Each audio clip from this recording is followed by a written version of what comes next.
જય સ્વામિનારાયણ. તારીખ 9/6/2024 જેઠ સુદ ત્રીજ રવિવાર.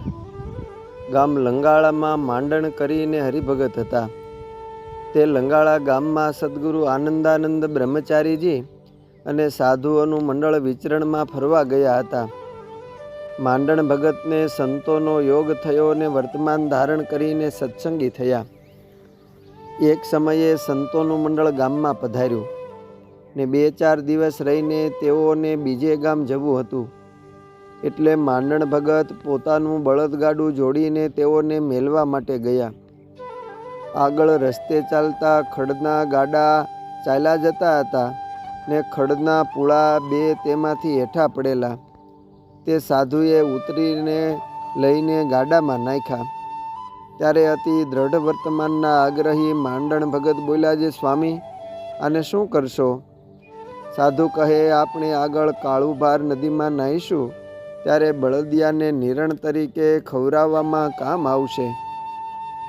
માંડણ ભગત કહે, સ્વામી, ખડ ગાડીમાંથી કાઢી નાખો, પછી જ હું ગાડું હાંકીશ. અને જુઓ, આ ગુંજામાં પૈસા લાવ્યો છું.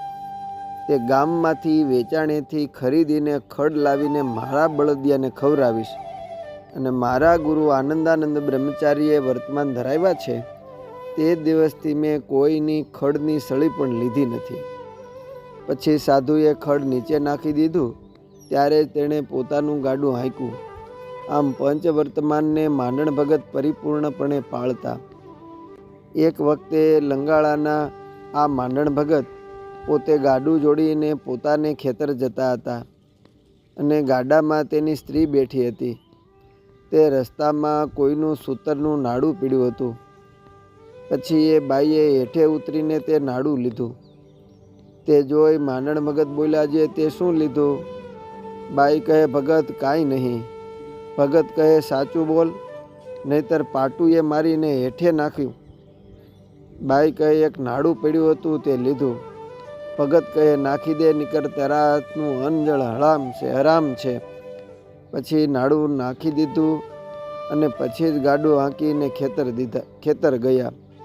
આમ માંડણ ભગત શ્રીહરિના શિક્ષાપત્રીના પંચવર્તમાનના નિયમોના અતિ આગ્રહી હતા. અસ્તુ. જય સ્વામિનારાયણ. સદગુરુ બ્રહ્મચારી શ્રી અક્ષરાનંદ સ્વામીની વાતોમાંથી.